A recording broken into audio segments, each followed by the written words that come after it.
Okay, hang on a second. You mean to tell me that we're getting a free-to-play LR, we are getting a Dokkanfest Metal Cooler, we're getting another free-to-play LR. It's going to take a little while to get there, but we're going to get there nonetheless. We are also getting brand new cards. We are also getting Dragon Ball Heroes banners and more. Wow, this is still a filler month, but damn, it's one heck of a filler month.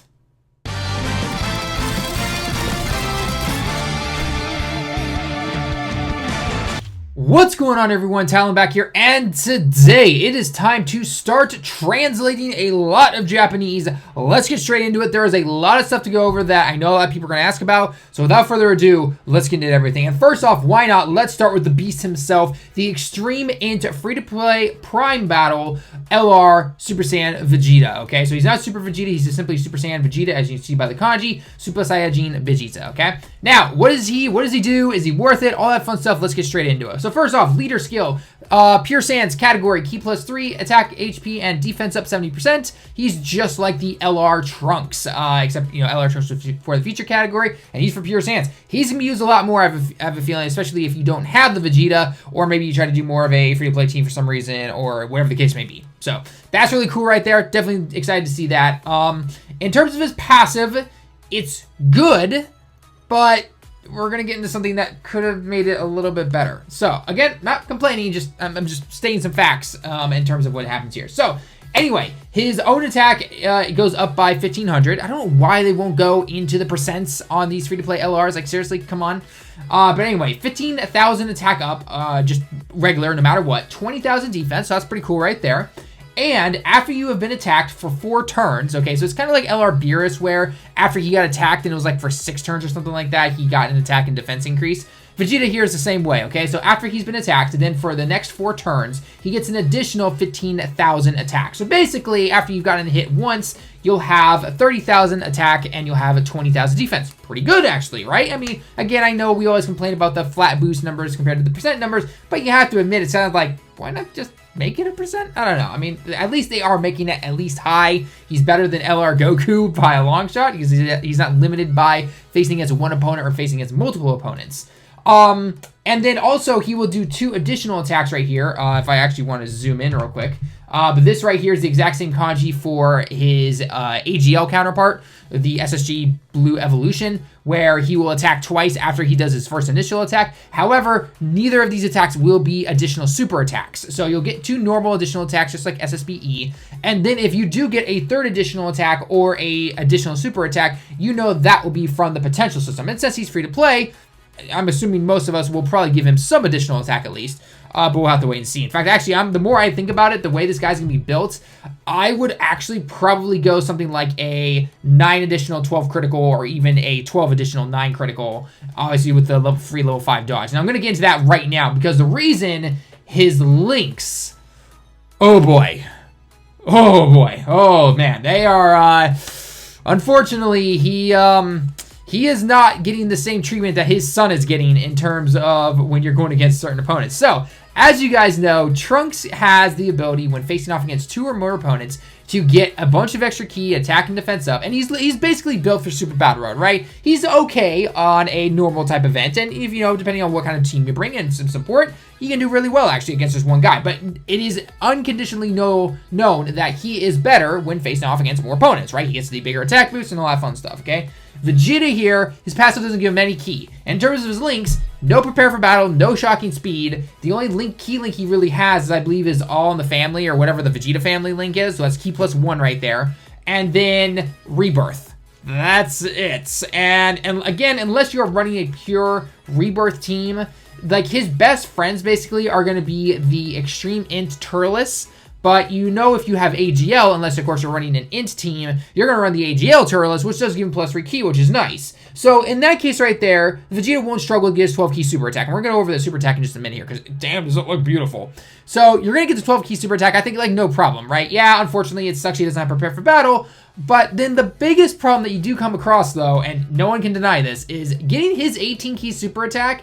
That's going to be a chore. That's going to be a chore. It's almost going to kind of be like a Super Saiyan 3 LR Goku, where you're going to have to build the team around him, whether it's key links, like Rebirth, it's going to have to be support units that give key automatically. So SSJ, Physical Bardock is going to be one of your best leaders or friends, or someone that can change orbs for the Vegeta. I don't know who his counterpart would be, because a lot of people are trying to compare him to the LR Goku, whose best friend is the SSJ Tech Bardock. So I don't know who Vegeta's best friend is, because he's an extreme unit. I mean, granted, we shouldn't let that really make a difference, because he's mostly going to be on the Pure Sans category. You're not going to run this guy on an extreme int team. So I don't know. It's kind of interesting, but nonetheless, his 18, you're going to struggle getting that 18 key super attack. That part right there, that sucks. And it sucks because it's actually a really good looking super attack. Let's go take a look at it real quick. So here it is.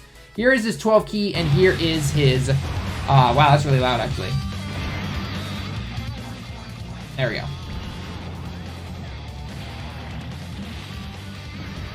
Okay, so there's the 12 key super attack. Let's take a look at the 18 key.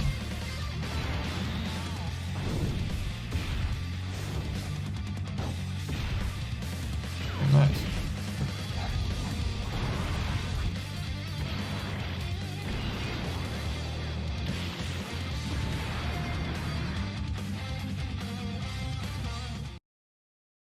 You can't deny that super attack right there looks beautiful, and it sucks because we are rarely going to see that 18 key super attack unless, again, you are building the team around this guy. So if we can find his core partner, right, just like LR Goku has the Tech Bardock, if we can find that guy, let me know down in the comments below if you think you know what it is. I would have said Turles, because that's going to be +3 key as long as you're 50% or above in the HP, and then it's going to be the Rebirth link right there, but he doesn't have Prepare for Battle. The Turles does. This guy does not, and I don't know why they would not give this guy Prepare for Battle.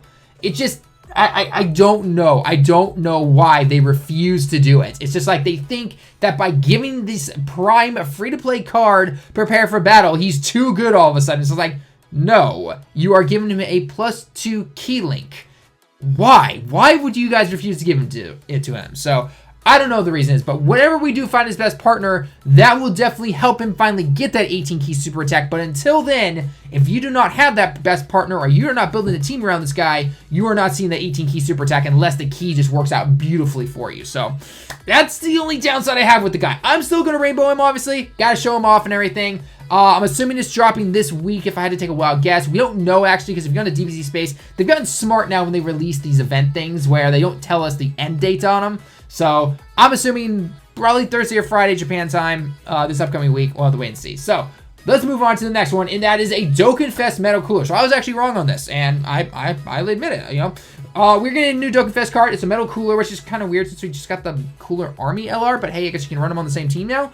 The only downside to this guy, in terms of what he presents on teams, you cannot run the support Metal Cooler, who, cannot lie, he's a very good support unit. 30% attack to all types, and then the 3+ key to extreme types is really good. He's really good on a lot of teams. So that sucks right there that you can't bring the extreme support cooler. So I don't know, we'll have to wait and see. So anyway, let's take a look at what this guy does. So he is the greatest clan in space, or Frieza clan, or whatever you want to call it, essentially. He's that leader, essentially, okay? So let's call it the Frieza clan leader. Why not? Key +3, HP attack and defense up 170%. That's really nice right there. That's definitely really good. I'm going to get into someone that I think they potentially, in team-wise, technically could beat out if you're in a perfect situation or whatever the case may be, okay? And then he also gives extreme AGL types, key +3, HP attack and defense up 90%. That's pretty nice right there. He is, of course, an extreme AGL unit. Pretty standard stuff. His super attack lowers attack and defense, so that's pretty nice. We're starting to see a trend of that, right? We saw it with the Android 17, and we just saw it with the recent Dokkanfest unit. I don't remember who it was. I can't remember. Oh, Boo, duh, yeah. STR Boo, he lowers attack and defense. So that's kind of interesting. I always prefer lowering attack. Lowering defense is jack crap, so it is what it is. Let's take a look at his passive, though. Attack and defense up 80%. Okay, so far not too bad. Then pretty much every single time you get attacked, your attack goes up an additional 10% for a total of 70%. So if you get basically attacked 7 times, your attack will finally get up to 150%, and then your defense will still stay at 80%, okay? And then after the turn that you get attacked, you will then start to regain your HP. And then if your HP is 50% or below, you will transform. So that's kind of very similar to the AGL Tapion, where the moment you go below 50% damage or HP, then you get your transformation going, okay? Now, we don't know exactly what his transformation does because they don't actually have it on here. Once the data download comes out, I will, I'll post it on Twitter / the YouTube community page for me. But I'm not going to make a separate video simply to say what his transformation does. So at the time, if you are watching this and it happens to be past that time and he is out, the transformation does something. I'm assuming probably a base 120% of attack and defense or something like that. Maybe +3 key, and that's, something else like that. I don't know, whatever the case may be. His links. Yikes. It is a good thing this guy is in a Frieza category because his key links are basically non-existent. You have to have this guy with another cooler or another Frieza. He doesn't even have shocking speed, which funny enough, the support int one does. So, that should tell you something right there, I guess. He does get big bad bosses, which is pretty nice. His categories are the transformation category, I guess the big Ozaru category, which is kind of weird. The movie boss category and revived warriors category. Okay. Oh wait, no, he's not in transformation. Oh, he's in the Frieza clan space. Okay, huh? He's not in transformation. Okay, I thought he would have, or that like the ultimate transformation or something like that. I guess technically metal cooler is not, but it is what it is. Other than that, yeah, like I said before, his key links suck. Again, but you are gonna run him on his team, then he's gonna have no problem with key, right? Other teams, that could be a bit of a problem depending on what you run, unless you're running a support unit that makes sure is always with him, or depending on, again, what kind of team you run him on. Like, so, for example, the movie boss category, if you run the LR Cooler Army, which I believe they are on that category. If they're not, then, obviously they're not. But you could run them together, and their key links are probably going to help out pretty well, especially like, Grace Clan Space, which is +2 key or something like that. So that's what the new Dokkanfest LR Cooler is. Again, I'm assuming Thursday or Friday by Japan time. This upcoming week, he should be out.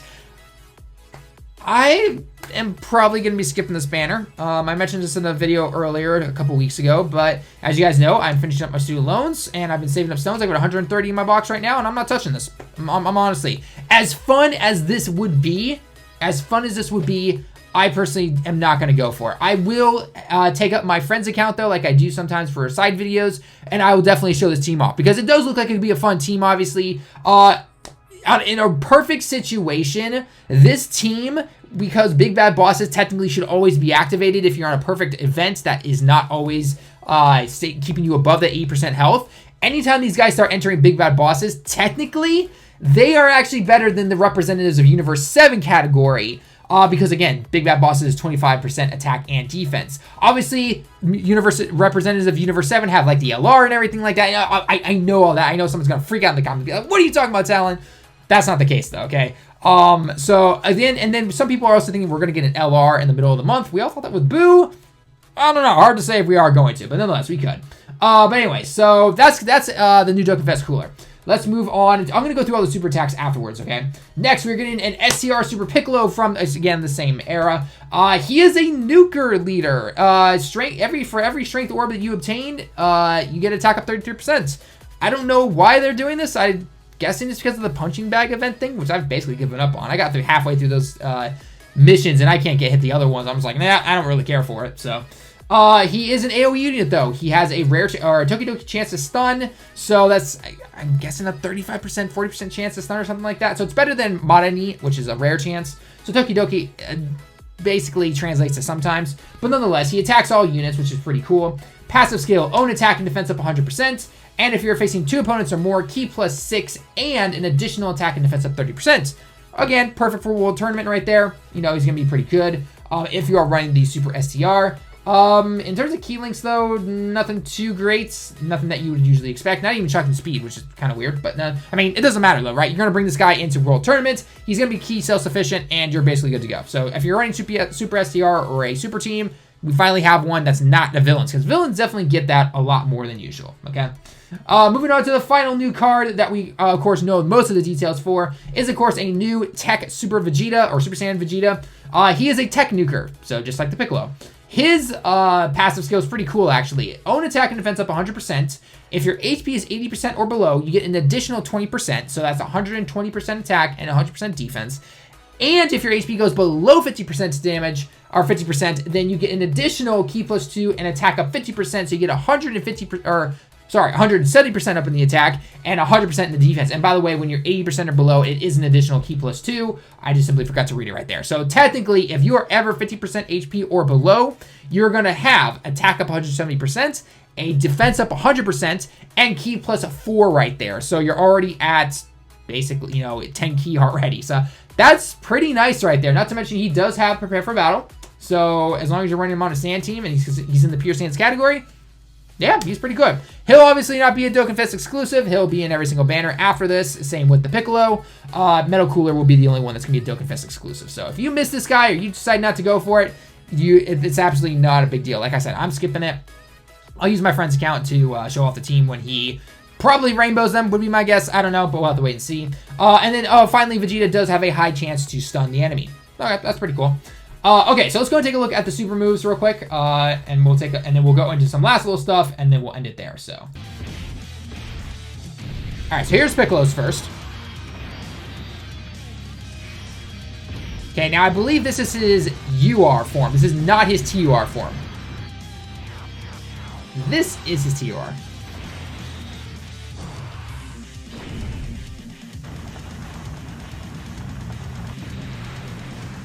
That's pretty cool. Whack, whack. All right, so here's Metal Cooler non-transformed.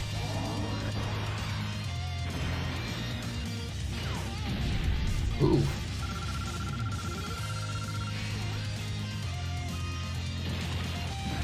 All right, I'll admit, that's pretty cool right there. That's pretty cool. All right, so here's Vegeta. This is the non-Dokkan Awakened one. That's pretty cool.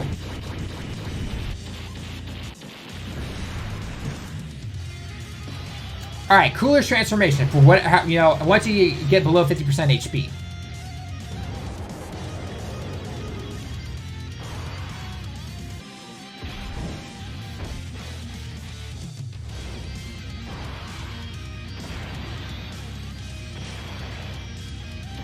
That's some crazy stuff right there. All right, and this is the Awakened Vegeta's, the TUR one we just saw. So literally cut you in half. All right, so some cool super attacks. Definitely some cool super attacks. Like I said, for me personally, I'm going to skip Cooler. But I'm going to come back into what other stuff we are going to get, or what about summoning at the end. Now, don't forget, though, we are also getting this banner, which I covered in the video yesterday. If you want to go check that out, it's at the end. So this is probably going to come about a week, maybe a week and a half at the latest after the Dokkanfest Cooler. So this is kind of like my timeline that I'm picturing in my head right now. Metal Cooler and the LR Vegeta are going to be at the end of the week here, okay? Thursday or Friday time, okay?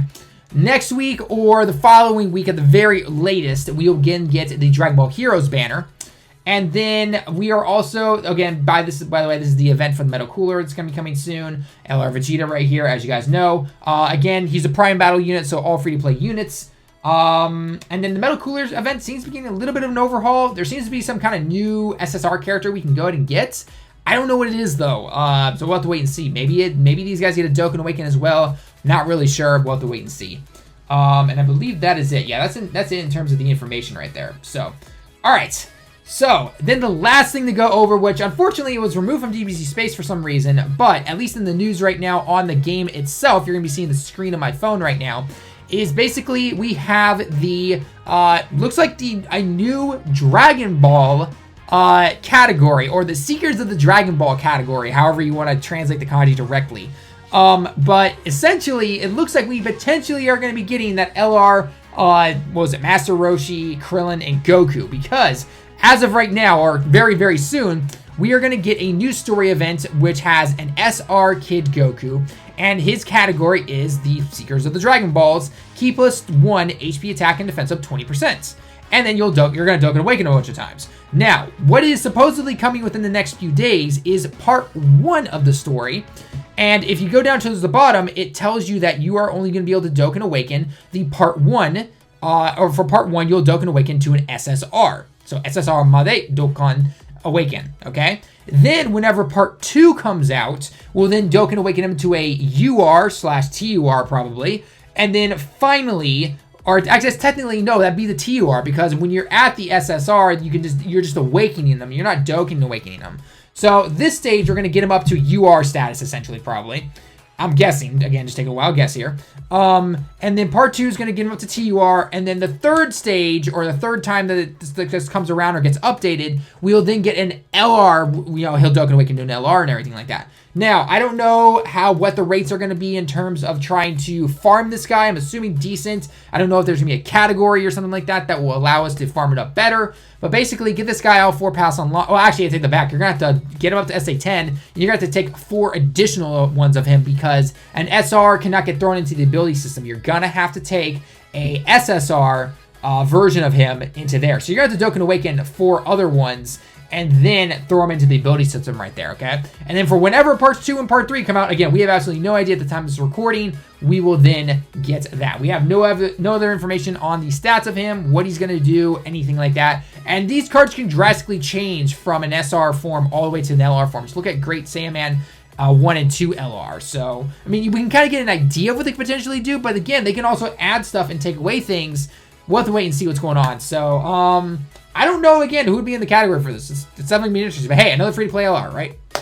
So, with all of that said, as I am losing my voice right now because it's right after work, should you even summon for this stuff? I mean, like I said at the very beginning of the video, this is one heck of a filler month. It is definitely a filler month because we all know what is coming in December. Something to do with Dragon Ball Super Broly and whatever New Year's brings. We know that kind of stuff is going to be coming around. And this stuff can definitely be like, oh, you know you want it. You know you want it. If you had to pick, if you cannot buy stones, you are saving, and you are maybe at, like, I would say under 200 right now. If you're under 200 stones like I am right now, I would say skip everything until December. And the reason I even say skip the Dragon Ball Hero stuff, none of those cards are going to be overpowered. None of those cards are going to be top units or anything. Or if they are, it'll only be for a very short time and they won't even be around after that, okay? If you are able to have over 200 stones as a free-to-play player, you can't buy anything, and you may be at around 300 or 400, I'd say throw a couple multis in there. They'll probably be discounted or at least a guaranteed SSR of the featured units, not just simply a normal guaranteed SSR, but of the featured units. I would say throw a multi or 2 in there and be good to go, and you'll probably get something. Don't try to chase it, again, if you are totally free to play. If you can buy stones, it's completely up to you. I have absolutely no say in that. Again, this is all up to you guys in the end. I'm just giving my personal opinion. For me personally, unless the Dragon Ball Heroes banner is first, the first 3 multis at 30, and then the rest go back up to 50, I will then do the first 3 multis. If it is 50 from the beginning, I am probably not touching it. Again, I'll use my friend's account to help, showcase certain units and see what they can do, especially in Super Battle Road and everything. Cooler, I'm ignoring. Sorry, it's just happening. I have to ignore Cooler because of, my student loans and having to know that what is coming in December could definitely be a lot better. So, Vegeta I'm definitely going for, though. And then other than that, we'll have to wait and see. So, with all that being said, guys, and all those translations, what are you most looking forward to? What are you going to summon for? What are you saving for? And what are you, again, most excited for? So, anyway, guys, that's going to be it for the video. Let me know your thoughts down below in the comments. As always, leave a like if you liked the video. Subscribe if you happen to be new. Until next time, everyone, I will see you all in the next one. 2 more days or so, and we get most of this. So, it's going to be a cool month. So, later, and peace out.